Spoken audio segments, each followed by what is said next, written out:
Life, there are many phrases where we feel that we are depressed, we are lonely, and when everybody is against us, and there is no one to, guide us or talk about it. So, at that moment, how should we handle it or how should we deal with it?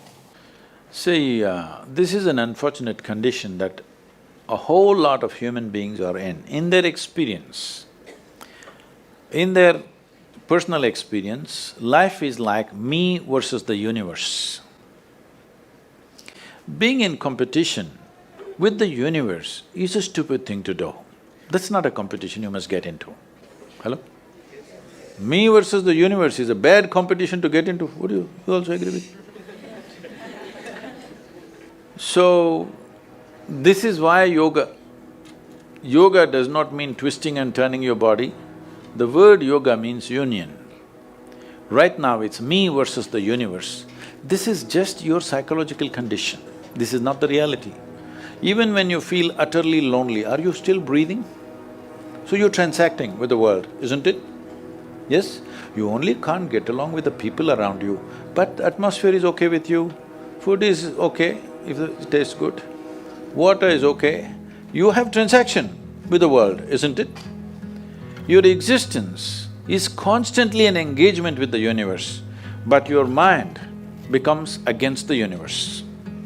If you create a psychological condition that you're against or you're in competition with the universe or the cosmos, obviously you will feel crushed for small things.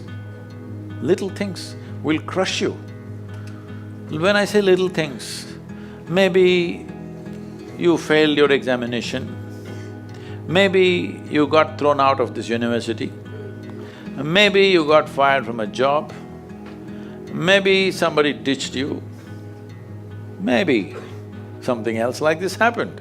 These are all small things between life and death. Because you came here with nothing, isn't it? When you die, there is no container service for you. You die with nothing. In spite of that, most people have turned their homes into warehouses. Most people are carrying such a huge baggage on their head, as if they're carrying the whole universe on their head. This is their own psychological condition. Your thought and emotion is what you're talking about, right? When are you going to figure out how to handle your thought and emotion? Not hers, not hers, not his, yours. When are you going to learn how to handle my thought and my emotion? At the end of your life? The only problem really with life is just this. Most human beings have taken themselves too seriously. They don't understand. You've seen on the computer screen these pop-ups? Yes. You are a pop-up on this planet. You pop up for 2 seconds and pop out. No, you must see, countless number of people like you and me have walked this planet. They were also big people. Where are they? All topsoil? Topsoil or no? Unless somebody, your friends decide to bury you real deep, fearing that you may rise from the dead. You know, there have been such instances. Or maybe you're planning to go to heaven. Hello? Anybody who talks about a place other than this place as a better place than this is a crime against humanity. My fundamental work is to destroy all heavens so that people will learn to live well here. All these idiots who made a hell out of themselves, they want to go to heaven. They made a mess out of this place and then they want to go to heaven. I'm asking you, do you have any proof? Do you have any proof that you are not already in heaven and messing it up? Do you have any proof? You're already in heaven, making a mess out of it. Yes, simply because you are not even learning how to handle your basic faculties of thought and emotion, isn't it? Your only justification is, everybody is like this only, that's how it is in a madhouse. That is how it is in a madhouse, only a doctor looks crazy. So when are you going to handle it? Slowly, at the age of 60? I'm asking.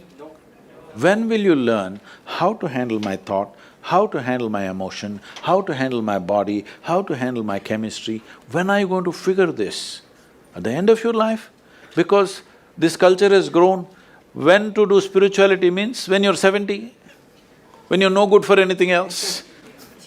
No, at the earliest possible time, whatever is most profound about you, not about heavens, about this life, everything that you need to know, you must know soonest, isn't it? Only then you live a sensible life.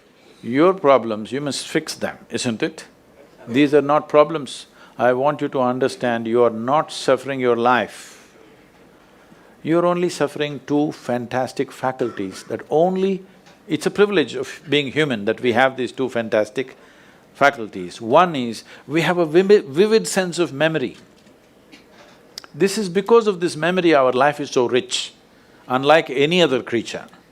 And we have a fantastic sense of imagination. Now, this is what you're suffering. What happened 10 years ago, you can still suffer. Why? Are you suffering life or memory? Hello? Memory. What may happen day after tomorrow, you're already suffering.